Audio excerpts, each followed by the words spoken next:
sound right, boy. Hi, everybody. Welcome in to Talking Town. It's me and Lee tonight. The Gov has been out and about at Lapland, UK today, so he's travelling back home. So it's me and Lee.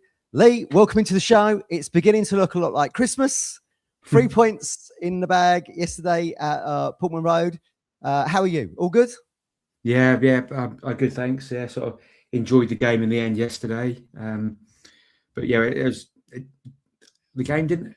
Normally, I remember the games having a bit of a Christmas feel to them, but I don't know what it was yesterday. It didn't feel very Christmassy. I don't know why. Maybe it's because I'm getting old and I'm a bit of a bar humbug. But or it took me 20 minutes. Or it took me 20 minutes to get in the ground yesterday because that was something I was going to ask you. Yeah, it was mobbed, wasn't it? Outside the back of the North Stand. You had people trying to get through the North Stand traffic to get to the Cobbold. I was trying to get through the same thing to get to the Pioneer. And everyone converged in the middle because you've got all these security checks going on. Well, it was really weird because the Wednesday, the previous midweek, they had all them rails. I don't know if you noticed those. There was they had some, all the guardrails and that, and you had and they sort of funneled you in, and there's some signs up to say where to go. So I think those wanting to, like yourself, to get around the back, those queuing up were sort of herded in a bit. Down some sort of channels, a bit like what they queue up to go into the shop on a match day. Yeah. But they didn't have those on. They didn't have those yesterday, and particularly on the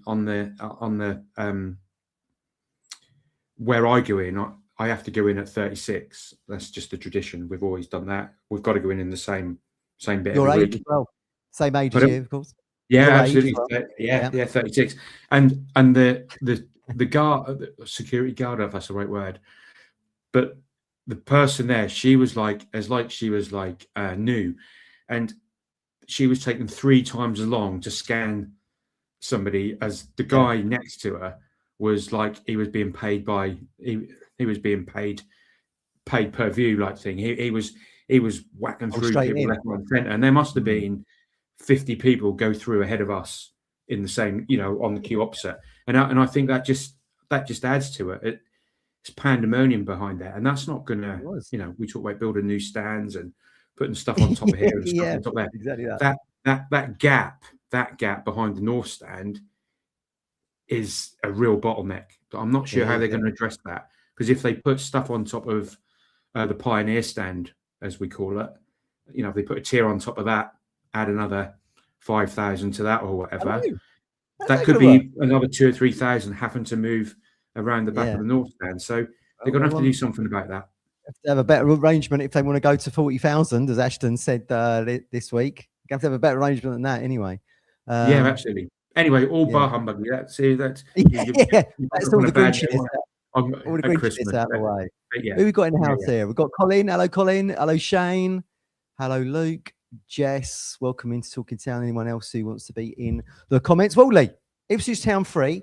Sheffield Wednesday won yesterday. But I mean, look, we expected to win this game, didn't we? Given that Sheffield Wednesday arrived on -9 points or something there, all thereabouts. I mean, look, big shout out to their fans, right? I mean, you're going to go down to League One. You're going to have to reset under new owners. Yet they travelled in great numbers, didn't they? So I mean, fair play to them, to be honest with you. I mean, we've got a bit of synergy with them because obviously we had that kind of League One promotion race, didn't we? Which we somehow pipped Darren Moore, Sheffield Wednesday to second, didn't we? And they came up by the playoffs. Just a bit sad to see, really. And I don't know if you agree with me. I don't really agree with the fact that you get minus points for going into administration, because it's you're punishing because of the ownership that you had as a supporter. You had no say over. Was given the green light for the fit and proper persons test. He buggers off, and now the fans, the staff, the players all have to suffer off the back of it. Don't make any sense to me. But I mean, look, big shout out to Sheffield Wednesday fans. Yeah, I mean, they were great yesterday. As you say, they travelled in numbers. It just feels like, they've got a siege mentality. They know they're going to get relegated. I think the fans are travelling, particularly away. They've got no expectation of what's happening. They can see where their club is. I think the player embargo, the recruitment embargo, did they have transfer embargo? Did they have before? Yeah. I think that's telling. And they've got injuries. They're working wonders with what they've got. But from a fan perspective, they already know their fate. So they're just home or away.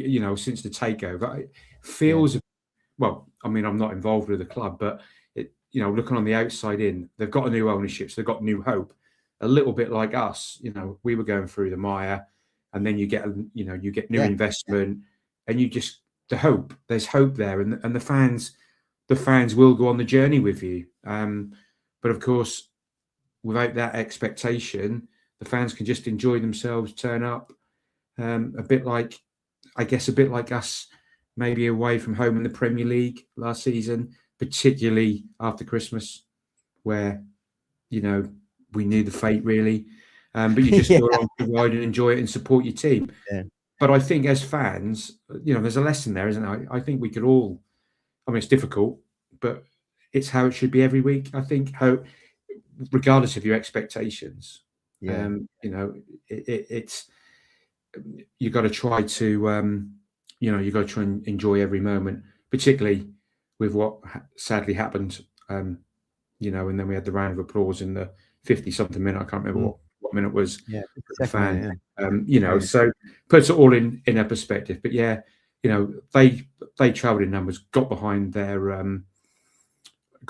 team, but didn't Sheffield Wednesday? They were dogged for the first half an hour, weren't they? Really dogged to break down. I thought they played pretty well, but I suppose that comes with the freedom of knowing that you're probably going to get relegated anyway. So I mean, you could just play with a little bit more. I think Martin said they were spirited. That's what he said outside the ground to me yesterday. They were well organised. They were well organised. Gave us no space. We, Philogene and Egley were non-existent really first half. But as soon as we weren't moving the ball quick enough, we were playing into a brick wall, and we were the architects of our own. We were going to be the architects of our own downfall. But that, I guess you're going to come on to it. But Kippery with the one off the line or the goal bound opportunity I think it's from O'Shea's mistake. Yeah, we'll come to that. Yeah, I'm sure we will. Yeah. We mentioned Lapland earlier, Lee. Did you know that is this? I'm reaching here on a segue into the game here, but Lapland is the northernmost region of Finland. Who could forget the Flying Finn, who represented Town and Sheffield Wednesday in Shefki Kuchi? Could do with him now, couldn't we? If George Hurst potentially being out after going off after 9 minutes yesterday. Sheffield got 80. Another cult hero, but a cult hero. 89 appearances he did for Town across about 3 spells, 2 loans and a permanent, 32 goals. And for Sheffield Wednesday, 68 appearances, 19 goals. But someone we could probably do with signing in January if he wasn't 49 years age. well, didn't he score in the first minute of his debut or something from the kickoff? Didn't he do that? Was that Daryl Murphy? I'm not sure, but a great cult hero. No, I'm sure I've seen stuff with Shefki Kuchi scoring on his debut. Was it Crystal Palace? I tell you what it was. It was Watford away. They picked him up at the services. He come on at half time and scored straight away. Jim Magilton, little through ball. You're right. You imagine in the modern game if in the modern game if we pick somebody up at the service station, it'd take them 6 months before they get in the side. It's just, well, I guess that's the desperation. The desperation of where the club was at the time. Yeah, but I think with strikers, I'm not sure they have to fit in the system so well. If you're buying a striker, and I guess we might come on to strikers in a bit, but if you've got a striker and you know that they're good at running in behind, you just tell them to do what you want. You tell your midfielders, whoever's going to play him in, to say this is what he's going to do. He's going to run off the shoulder. We're going to drop the ball in the channel behind the fullbacks and the centre between the fullback and the centre back, and Shefty's going to run onto it. And that's that. You don't have to tell him any. You don't have to tell him any more. It just feels like now I wouldn't say overcoached, but there's more to the game now. I guess we're reminiscing on old times. Yeah, I mean, it's a good 20 years ago. Do you remember they had to put in the programme tell kids not to copy Shefky's big flying dive celebration because kids were doing it in the playground, they're getting hurt. It's all about the landing.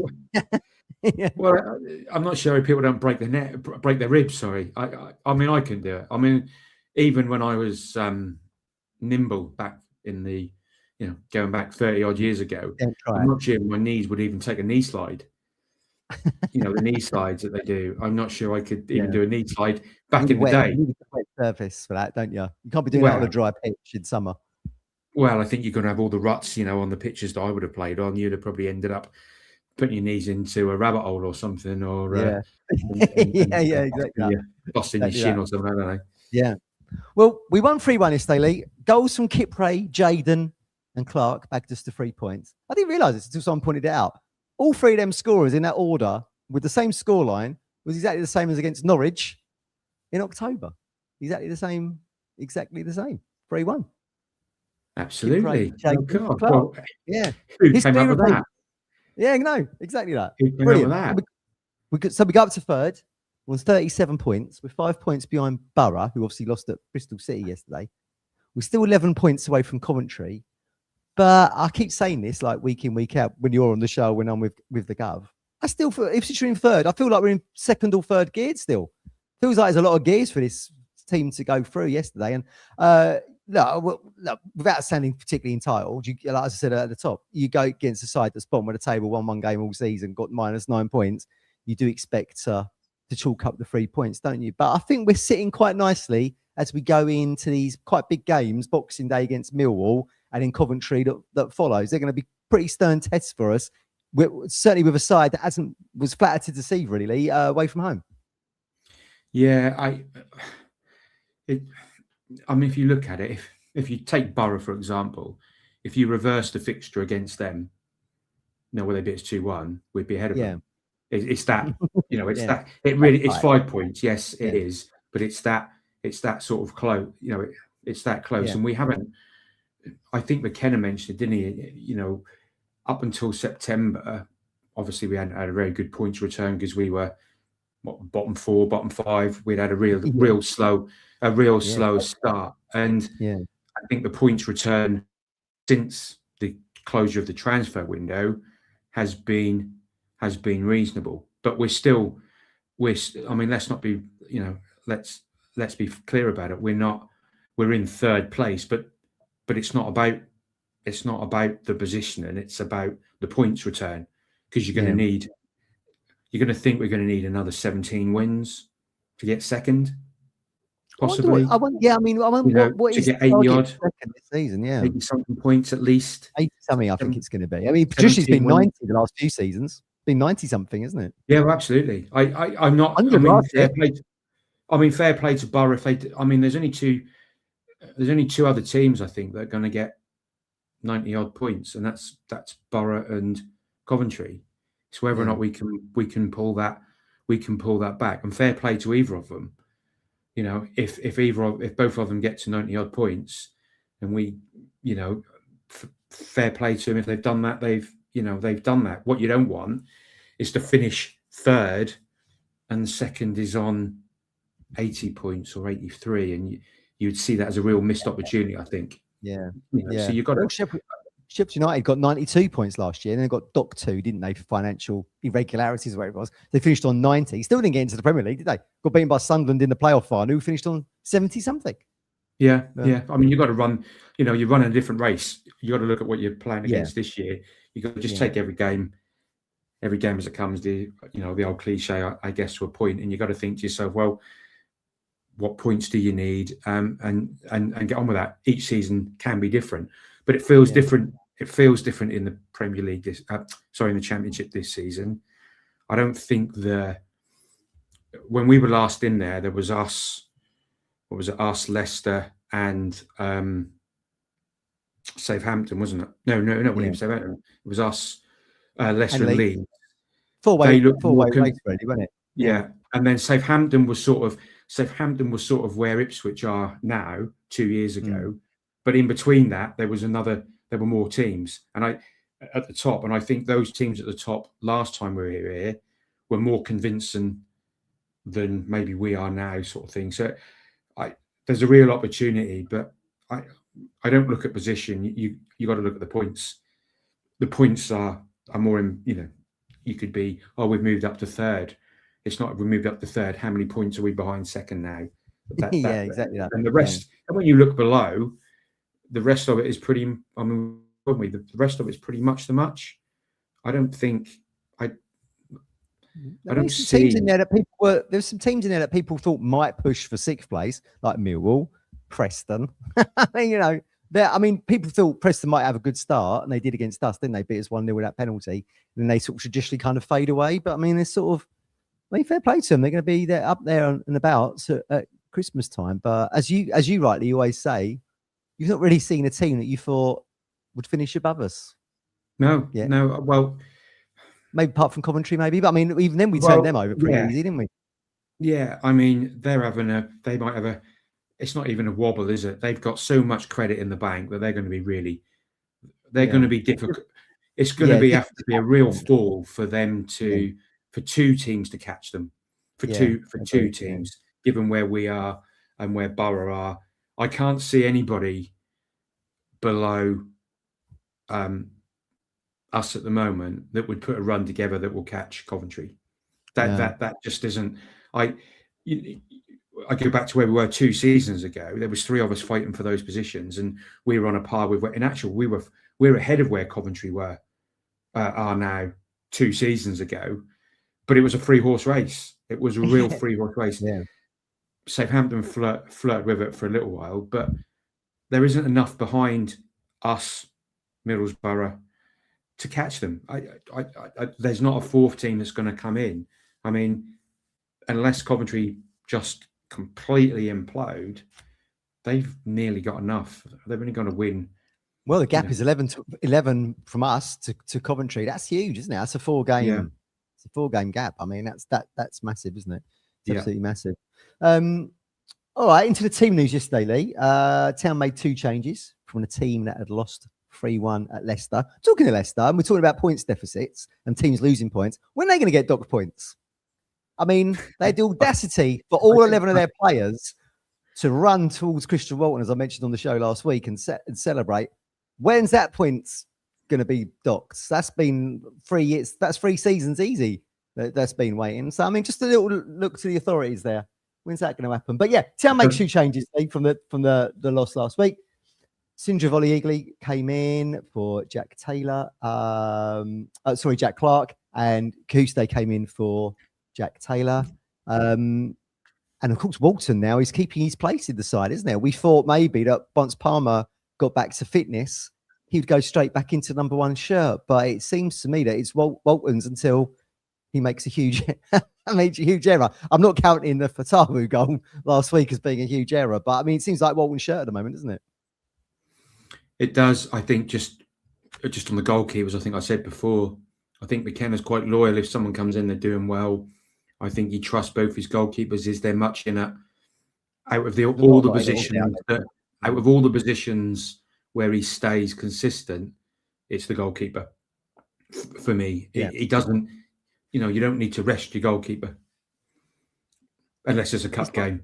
Unless it's the cup. But for the league, since Walton got injured since 2 seasons ago, he's been pretty loyal to the person who's had the shirt if they've done okay, and he's thought they've done okay. In terms of the team, you can see it taking shape now. It's getting much like his first choice. We talk about it. What is his best 11? Does he know his best 11? I think that's all a bit old-fashioned these days. But I think when I saw the team news yesterday, I thought, that's the team. And you can have discussions about the left side centre back. You can have discussions about Cajuste over Taylor, and we'll come on to the goals in a minute.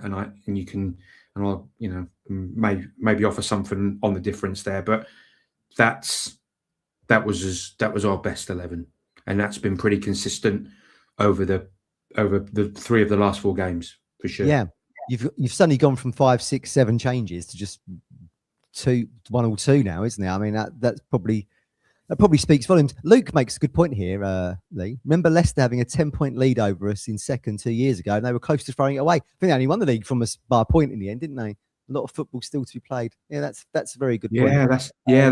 We were close behind them, weren't we? Yeah, we were. And there was Leeds had a little bit of a I remember that now. Yeah, well, it's never done. it's never done till it's never done till it's done, is it? And at this level, and you feel that we've got that extra gear in us. We've got that extra, Coventry have hit the front. Have they got the finances to really go out and improve the squad? They've got injuries to their centre backs, that sort of thing. They could be caught. Of course they could. I feel that we've got a run in us at some point. I hope you're right. I really do. mean, you talk about Southampton having a bit like Southampton a couple of years ago. They went on that bloody 26 game run, didn't they? It was like history breaking, 100-year-old record. That's the kind of thing we want to do. Yeah. I mean, we talk about the squad, Lee. I mean, Hurst had a chance early doors, didn't he? Headed just over. Within minutes of that happening, before even the 10th minute mark, he went down injured, apparently with a groin injury. 'Tis the season, December. You might recall against Leicester while we're talking about them. 2 years ago, Boxing Day, did that hamstring, didn't he? And luckily, it didn't impact us going up at all. But we lost him for 4 or 5 months. Let's hope with Hurst it's not a similar impact, but that could force our hand in the market, couldn't it? I mean, it'd be very interesting. I mean, we've been told at the AGM this week there's going to be money to be spent in January, and a few people in the comments wondering what kind of totals that could be. But we've said it all season, and Colin said it earlier, and we've said it on the show all season as well. Not replaced Delap. You've got Hurst in there, you've got Ivan, you've got Chuba. I wouldn't say all three have done brilliantly so far. If you've got an injury to Hurst, Lee, it looks like the checkbook's going to be out for a number 9. Who that's going to be? We were debating this in the Black Horse last night with Beard, Mike, and AD. Not sure, but if there's, but it seems paramount now, doesn't it? Yeah, it's interesting, isn't it? Because 2 years ago, we had less cover. We were playing Broadhead up front. I think Broadhead played as a false 9. I don't know if that's the modern phrase for it all now. Against Maidstone, and then in the cup. And then we got into the transfer window, and we know the rest is history. We got someone decent in on loan.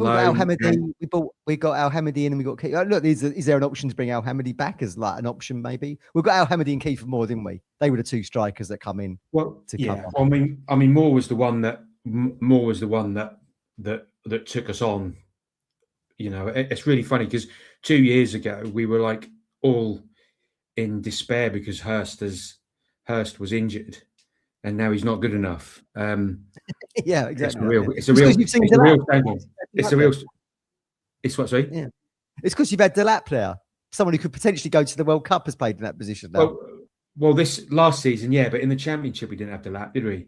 No. I'm talking about in the Championship. When Hurst gets injured in the Championship, we were like, we were going, what the hell are we going to do? But I think it's because we were flying high, and the goals were coming from elsewhere. So I guess that didn't feel the same, the same pressure. But it'll be interesting to see where we go.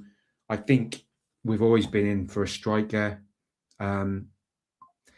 What's available and what can you get for the money that you want for the development of the club long term?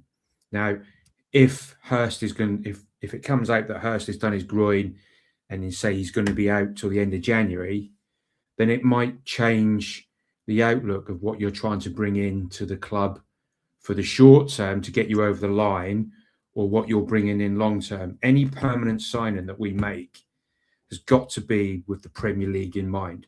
It's not to get out of the Championship. Yeah. And the targets are really, really difficult to come across, aren't they? We've talked about this before. It's easy for us to sit there and say where the gaps are, but the players have got to be available at the right price, the right profile to do that. Yeah. So who do we bring in on loan? I don't know.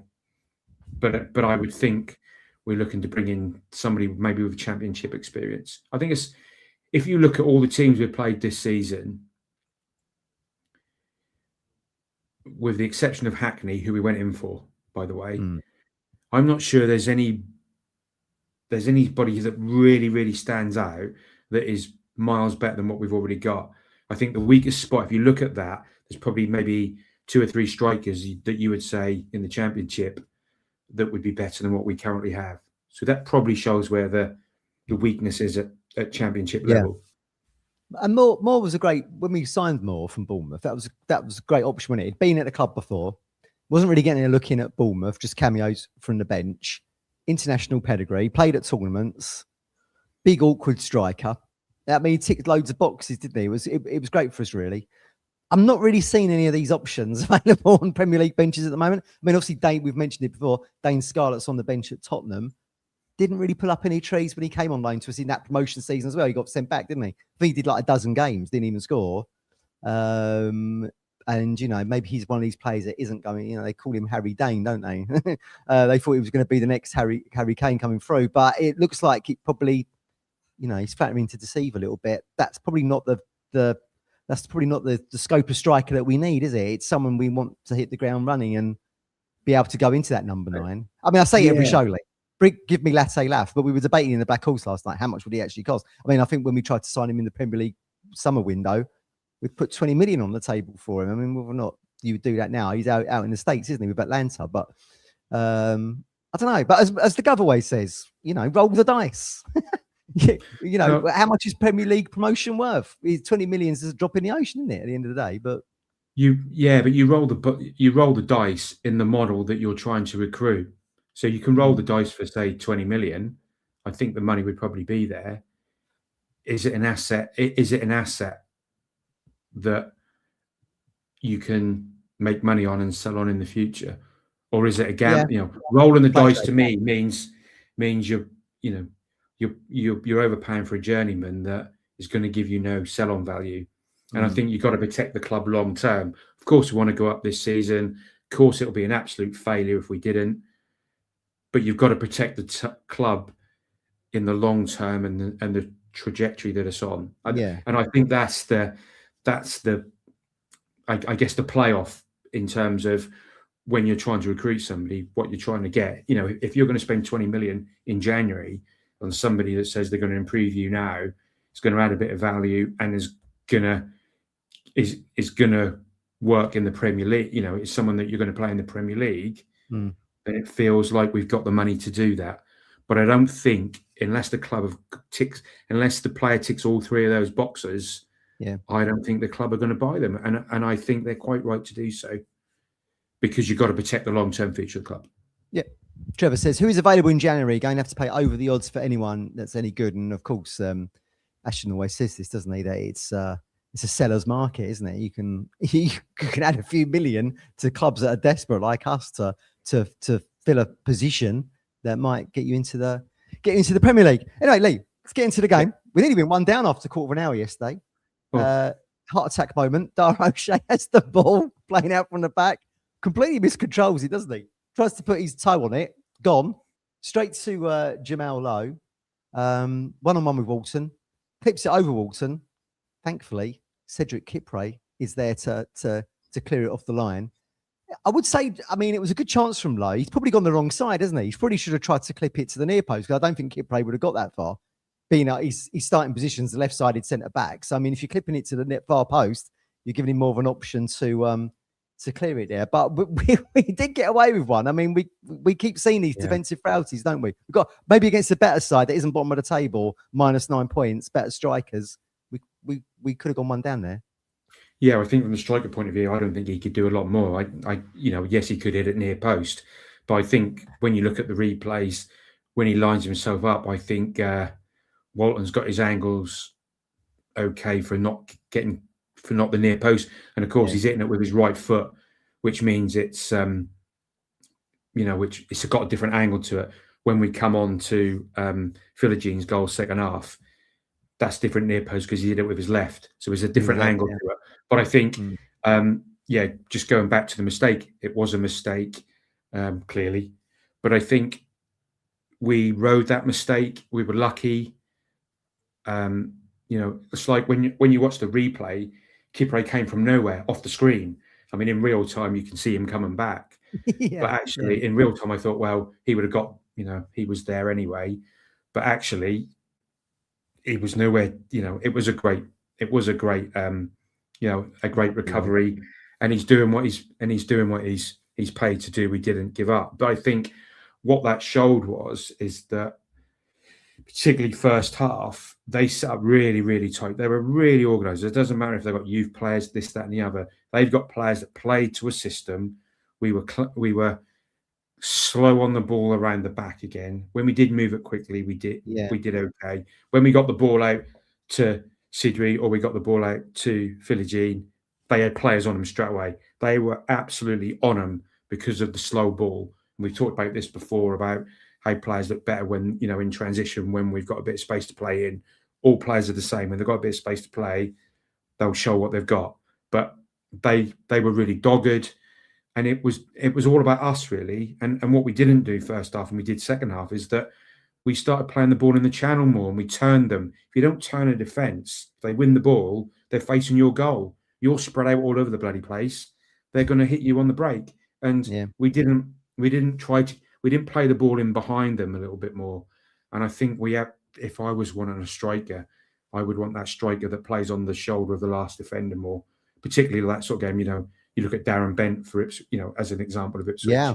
Someone that can run those channels. Shefty could maybe do a bit of both. But in those games, if you're playing in front of them and you've got your back to their goal, if you lose the ball, they're hitting you on the counter. And that felt like that for the first half, and the crowd gets a little bit edgy. But we are the architects of our own downfall in that position.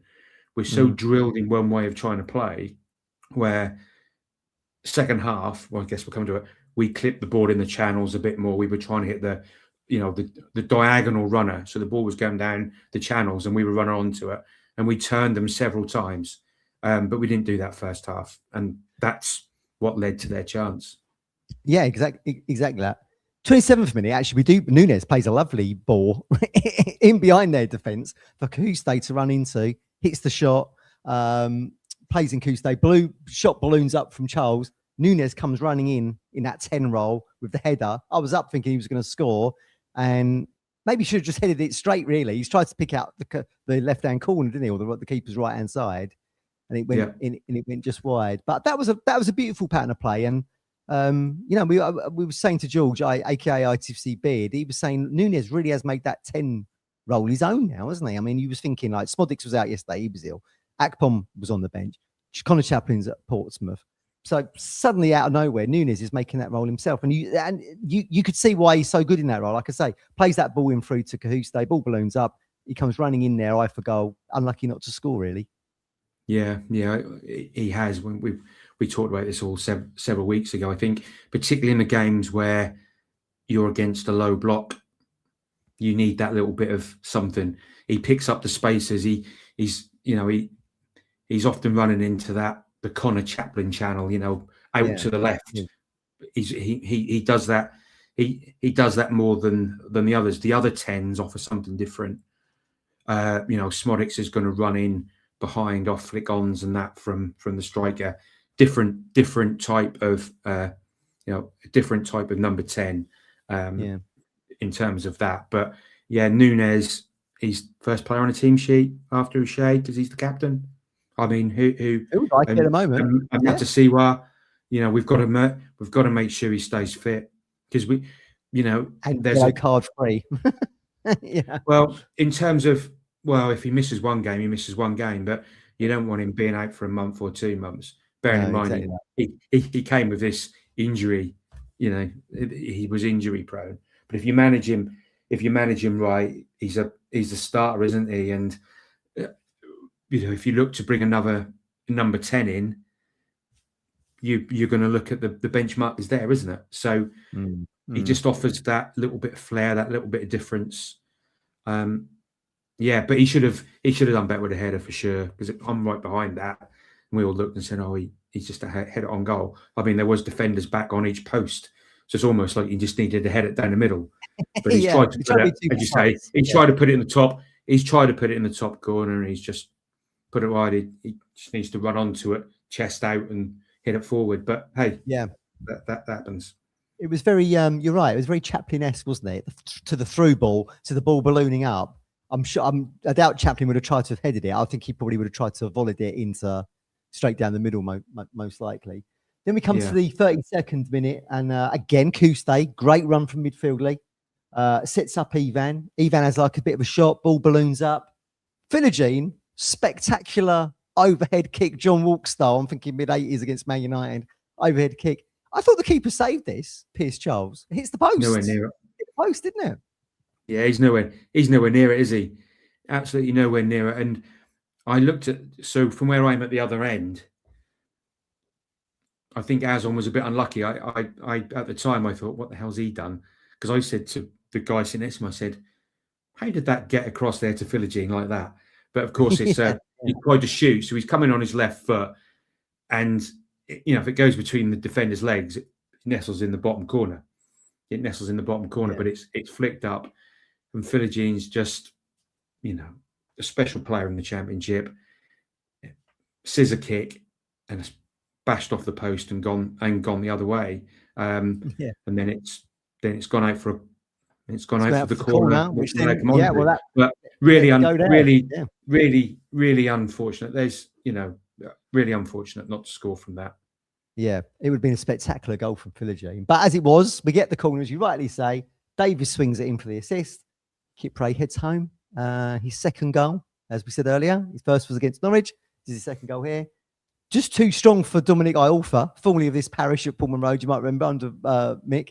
I mean, look, he's a bit of a unit himself, but I mean, Kipre is just an absolute man mounted. I mean, he shrugs him off like it's me trying to mark him, and heads home and puts us one up. Perfect, really, because we've seen the stat this season, haven't we, that Town really struggle when they go a goal down. We saw ourselves go a goal down at home against Charlton, couldn't get back into that game. We went one down against Watford, didn't we? Managed to get on level terms, but couldn't get the 3 points. We had to settle for a point. I think it was really critical that, we didn't concede thanks to Kipre earlier in the half.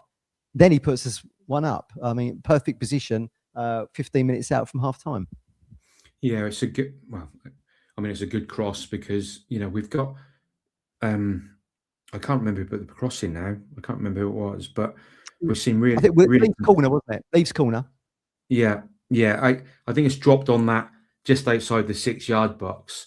I mean, the modern game is that the defender's looking the other way, and he's actually got Kipre's shirt and pulls him. I mean, if Kipre doesn't score, it's got to be a penalty, right? Because he's got hold of his shirt and he's pulled him backwards, and he's pulled him to the floor. I mean, we've seen Harry Kane get penalties for England for less than that. So you've got to have some consistency. But powerful. He's facing the ball. He's got the run on the defender. He's going the wrong way almost with his back to goal. He's not, and he's come across him. He is a big unit. I think because he's really solid, he doesn't look very tall when you sort of see him because he's got a really strong physique. But he's obviously clearly tall as well. But he's just powered through him, and it's dropped right on the spot for him to score. Perfect, wasn't it? It's perfect. He had a great half, didn't he, Kipre? And again, we talk about Walton now keeping Palmer out the side. It seems to me that Kipre is now keeping Greaves out the side, which is a bit mad, considering he's a lone player, and we paid 15 to 20 mil for Greaves, but he's going to have to make do with the bench, I think, at the moment. Well, it's the squad, isn't it? And I mean, Greaves has got to wait his time. Will he come in over the Christmas period? Possibly. It might be. It might be somewhere where we might look to rotate. Should we do that? Well, that's clearly another, another debate. But there's not many teams. It's not many teams in the Championship, if any, that have got that caliber as backup, left-sided centre back. Yeah. To be fair, I mean, we've had this for a while, haven't we? It used to be Edmondson and Burgess, didn't it? Then last season it was Burgess and Greaves. And now you're seeing it again with Greaves and Kipre. But it seems to me that Kipre is the first choice at the moment. But run of games, a lot of games coming up between now and the new year. 3 games: Millwall, Coventry, Oxford. Then it's Portsmouth straight after that. Greaves could get an opportunity. We'll have to wait and see. Yep. Yeah. You mentioned it earlier, Lee. 52nd minute. There was applause for Andrew Hammond, who sadly passed away this week. The club done a wonderful tribute to him, put his hat and a wreath on his seat, which I thought was a fantastic gesture. He was well known to fans like AD. AD was chatting about him in the post-match show yesterday and when we was in the pub. And Colin, who travelled on the away supporters coaches with him. So on behalf of everyone at Talking Town, condolences to Andrew's friends and family. Look, Lee, we're at Christmas. It's a time of celebration for people with friends and family, but it's not always that way, is it?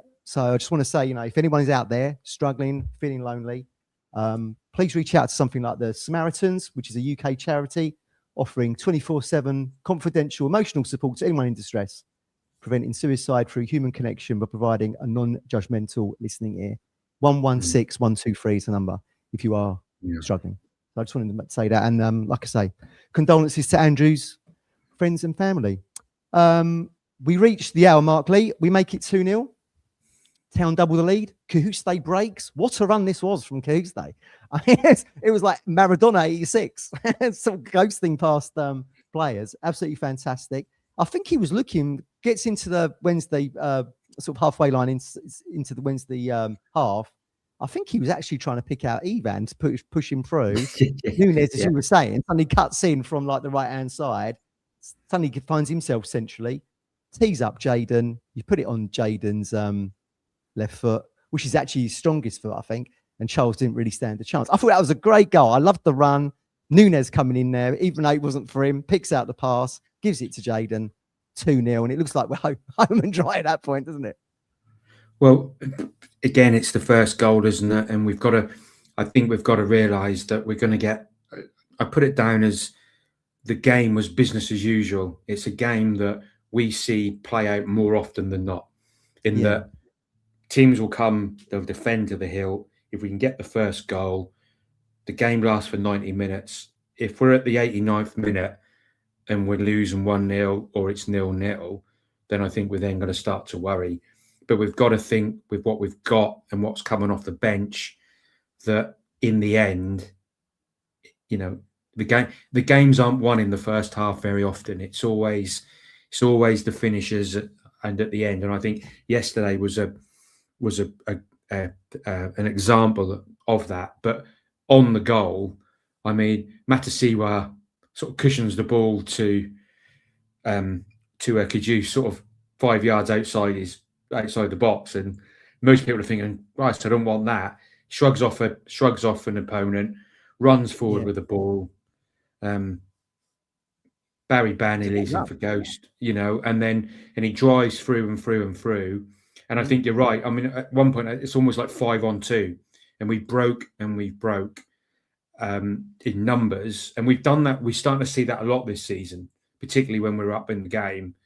And in the second half as well, we're just not taking all. I think that's where these, you know, we're top of the charts, aren't we, for the most whatever it's called, like key chances or something. But I think a lot of that is, I think a lot of that is the breakaways that we, particularly at home, that we've seen over the last few weeks. And yes, Nunes sort of just comes out of nowhere, passes the ball into Jaden. Once he's got it, you just. Yeah, because it's gone onto his left foot. From that angle, it's one of those where the goalkeeper's not really sure if he's going to go across because it's on his left foot. He's not sure if he's going to go across or near post. But it wasn't really I say it was the near post, but it wasn't a tight angle. And he's put his foot through the ball, and it's a great goal. It's a great goal. And shout out, you know, you look at Cajuste. There's always a debate between Cajuste and Taylor. Taylor doesn't give you what Cajuste did for that second goal. He gives you something. He gives you something different, and that's not a knock to Taylor. But you can see why in these games, he's just, when he's on it and when he's got that opportunity, there's not many better in the Championship. There's not. No. I think he's. I mean, we saw that in spells, didn't we, in the Premier League? In that he was very good at sort of getting the ball, pivoting, bringing the ball forward.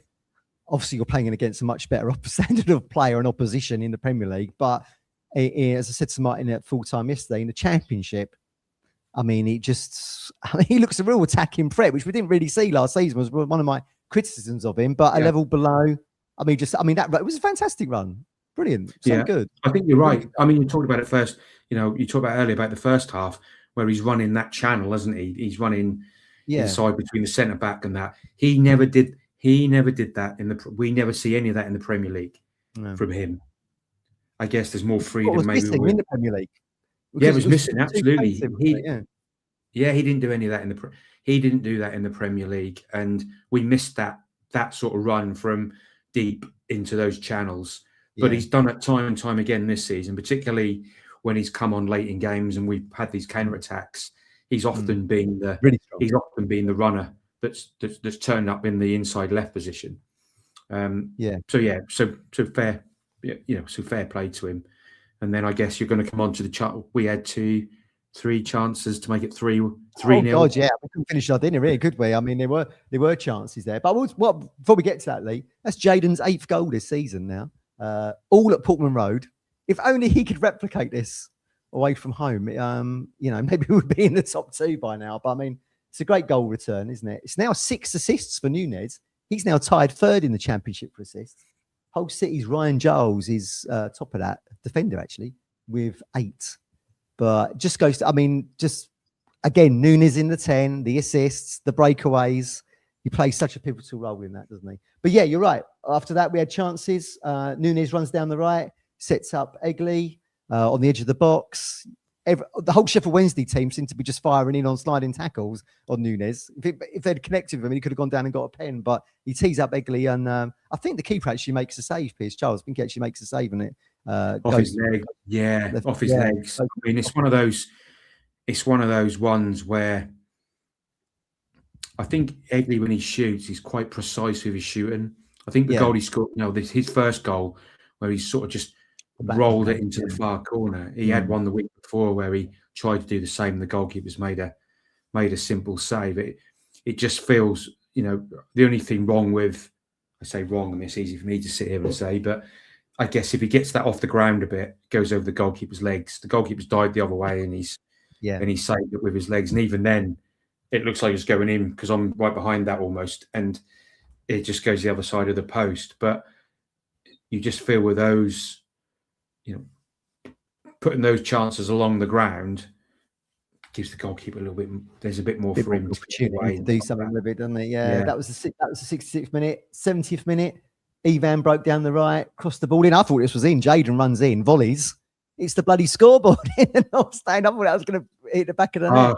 Yeah, that was just before the goal. I mean, that wasn't even bobbling.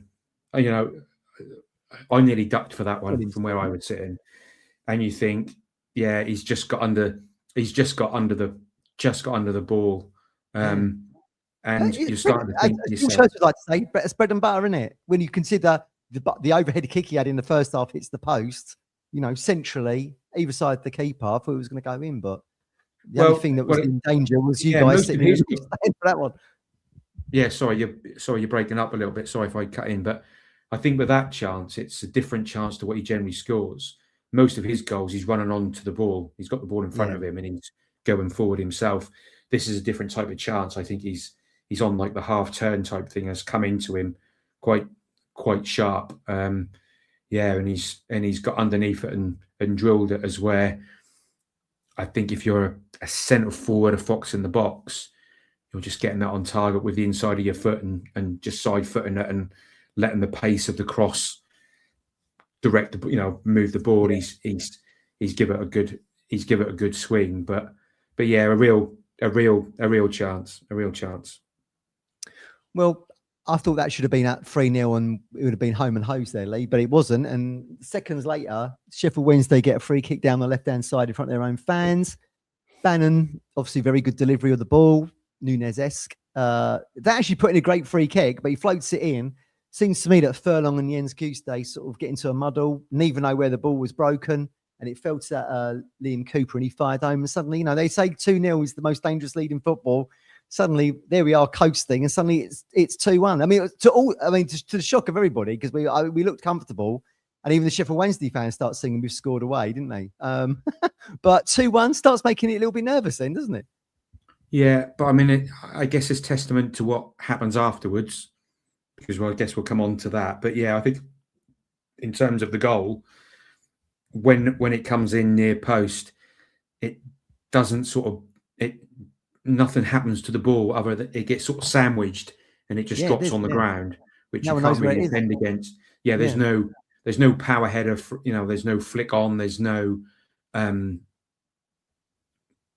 clearance. It's just one of those that sort of drops in the mix, and they're the second balls that can fall to you not. I guess we'll say that we can do better on that to try to get the first header to get it out of the box. But yeah, it just fell how it fell. I mean, it wasn't a well rehearsed. It wasn't a rehearsed. What a great ball in as in where it ended up. But they've got the break, and it's a good finish. It's a very good finish, wasn't it? Yeah, it was a very good finish. Suddenly gets a little bit nervously. 74th minute, the ball sort of ping balling around the box. Jamal Lowe flights across to the far post. Again, Cahuste. I think he went under the radar yesterday. We were talking about Kipre and Matasiwa being man of the match. Cahuste done brilliantly here, because I think it was Otigbayo, who was the substitute, was at the far post waiting for that ball. And Cahuste done fantastic just to flick that away.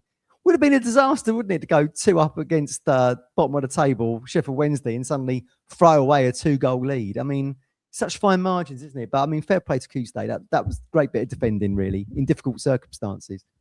Yeah, I've got that down, and that was, and it was looking like a goal almost, wasn't it? In terms in terms of where he was, but he's doing his job, and I think, we could sit back and say we were lucky we rode the storm, but I think you have these moments in games, and you can look back even to when we got promoted two seasons ago.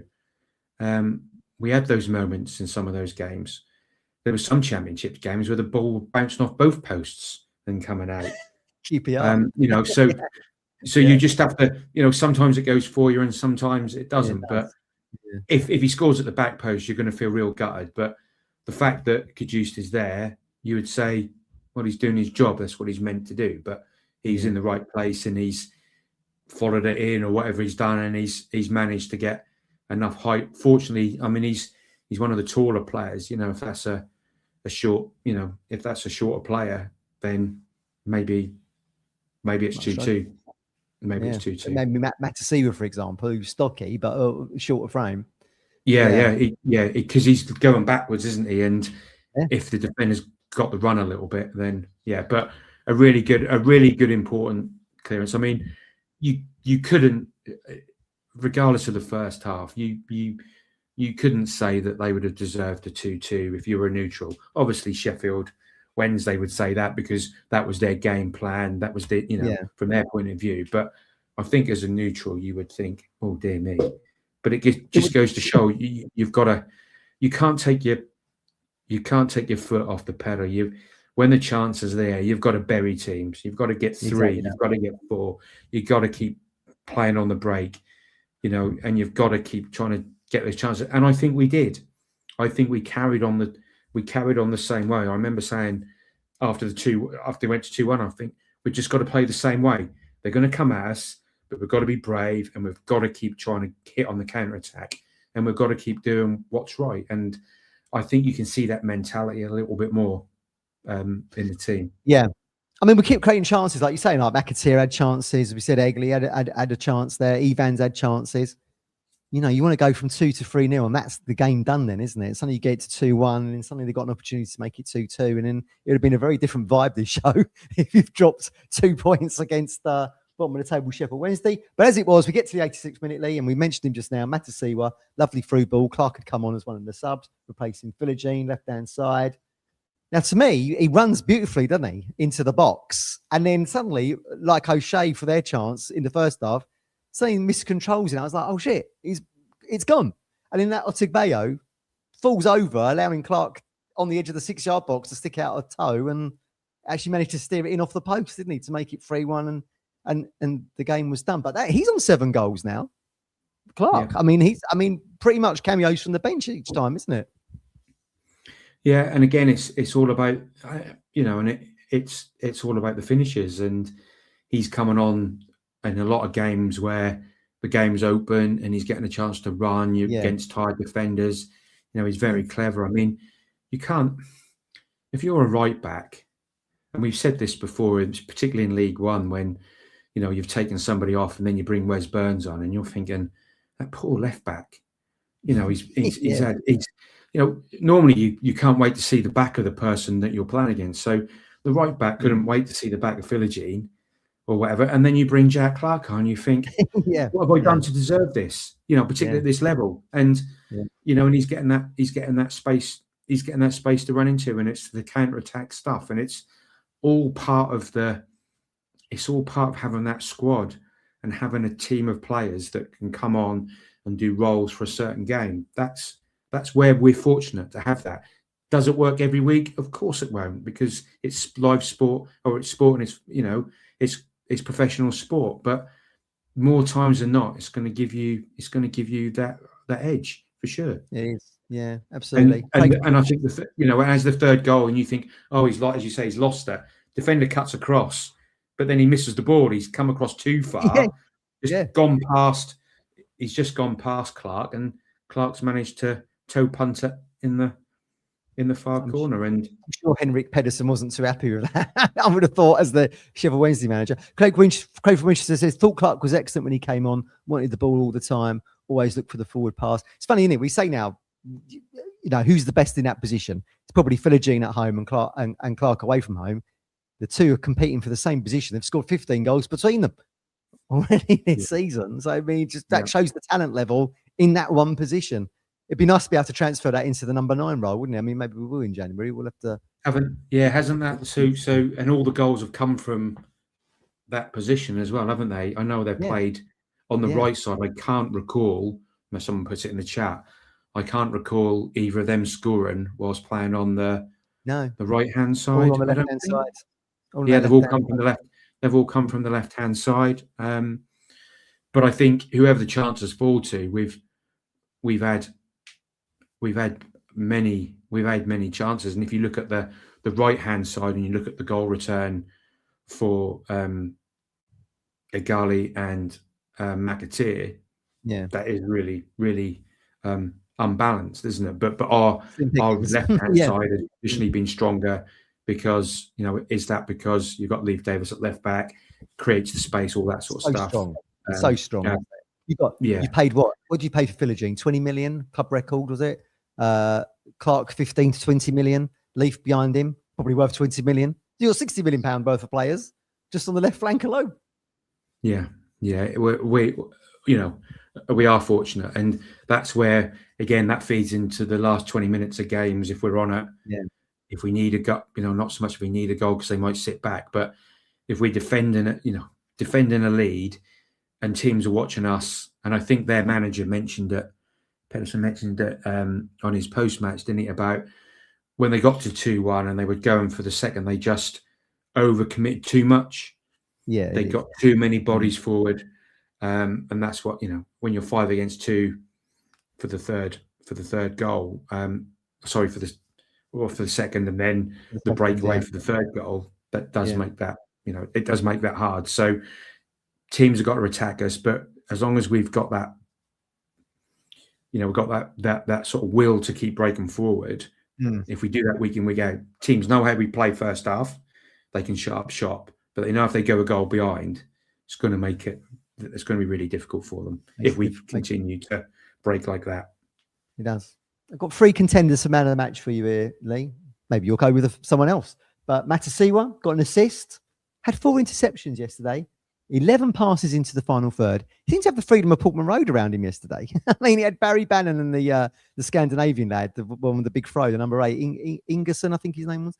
But I mean, he just looked streets ahead of them, didn't he? I thought he played fantastically well, Matasiwa, which is great to see because he did have a bit of a dodgy spell in that Oxford and Blackburn games, back to back, made mistakes in those, didn't play so great in those games. So it was great to see him kind of like he was when he first came to us. Kipre, obviously, the block, scores the goal, won the most duels in the game, won the 10 duels. And then Cahoot stayed maybe a little bit under the radar, but had most dribbles in the game.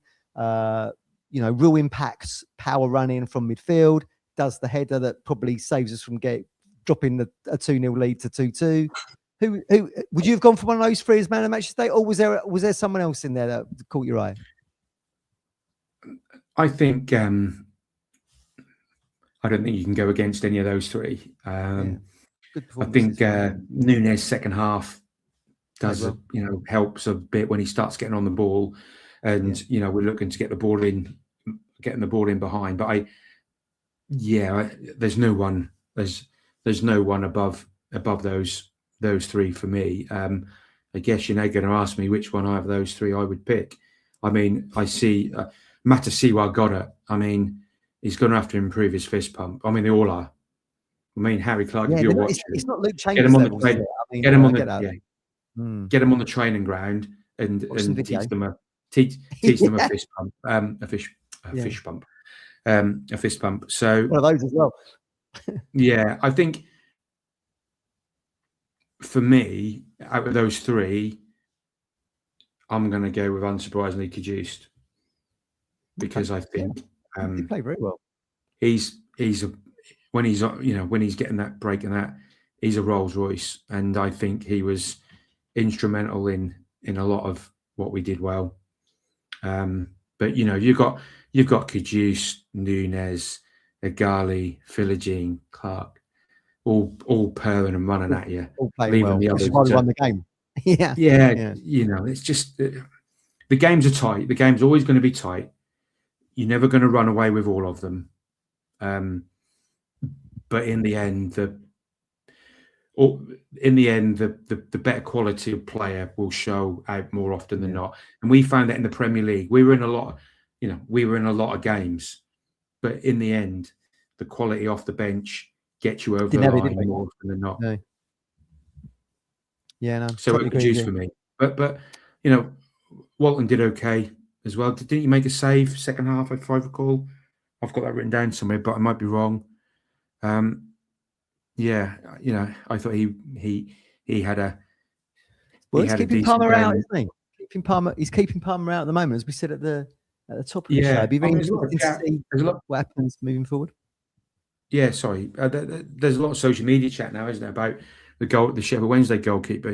One to watch out for, maybe to come to Ipswich. He's a good keeper. He plays for Northern Ireland. I mean, he might be playing for Sheffield Wednesday. Yeah. They're not having a great season, but he's an international. To be fair to but he's playing he's in a struggling team, but he's still in the Championship, isn't he? But I couldn't say yesterday that he looked very I don't know. He's a smallish keeper to me. Yes, he didn't look imposing, did he? But I mean, we're used to seeing someone like Walton standing in between the sticks a lot of the time. Exactly. But he's not Laurie Civil, is it? He's bigger than Laurie Civil. He was probably no taller than me and you, Matt, to be fair. But I scored as a small child. I scored a penalty pass Laurie Civil. Did you? It was only until and it was only when I was about 8 or 9 or whatever. And it was only until I got older as an adult. It suddenly dawned on me that he probably let it in on purpose because I was a little kid. Well, I don't ruin it. I don't ruin it. But I mean, I thought it was okay. But was he any better with his feet than what we've got I think that's going to have a little bit to play in it. Oh no, it shouldn't. A lot of the purists will say not. But if we're going to play the way we're playing under the modern game, if we've got the money, you're going to try to pick someone that's going to, maybe be a bit better with their feet.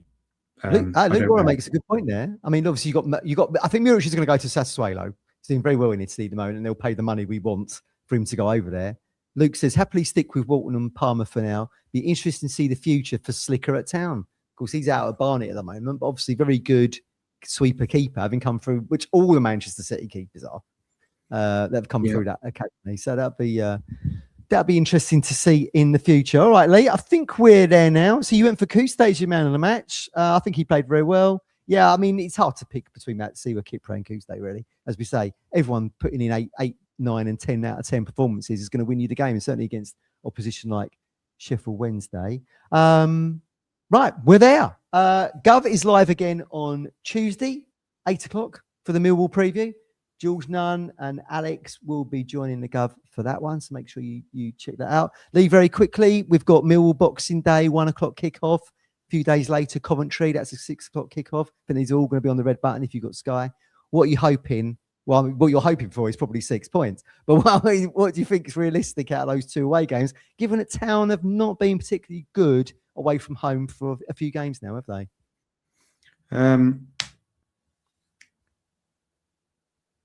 4 points. 4 points. I would say if win at Millwall, I would say we get 3 at Millwall and a draw at Coventry. But I think I'll probably take look, this is the Championship. Who knows? But if we came away with 4 points, then we've had a good we've had a good, a good Christmas spell. But Coventry got a few more injuries. It's away, two games away from home. Millwall are a bit like us, really. They're a bit up and down. You don't really know what you're getting. Always a tough place to go. But we went there 2 years. We went there 2 years ago and did all right, if I remember. 4-0. That was when they were sort of flirting with relegation then. But Alex Neil's done a good job there. I think he's good. He's a good manager. I think 4 points would be great. You've avoided defeat. You've won one of the games, and you've drawn at the league leaders. So I think to take 4 points off Coventry in December would be a really good return. So fingers crossed on that one. All right, everybody, we are there. Thanks for tuning in. We hope you enjoyed it. Me and Lee wish you all a very happy Christmas. Gov as well, wishing you all a happy Christmas with your family and friends. And Gov will see you Tuesday night with Alex and George. Take care. All the best. See you soon. Merry Christmas, everyone. You've reached the end. Thank you so much for watching. Hit here to subscribe. It's totally free. And hit here for more Talking Town videos. I'll see you on the next one.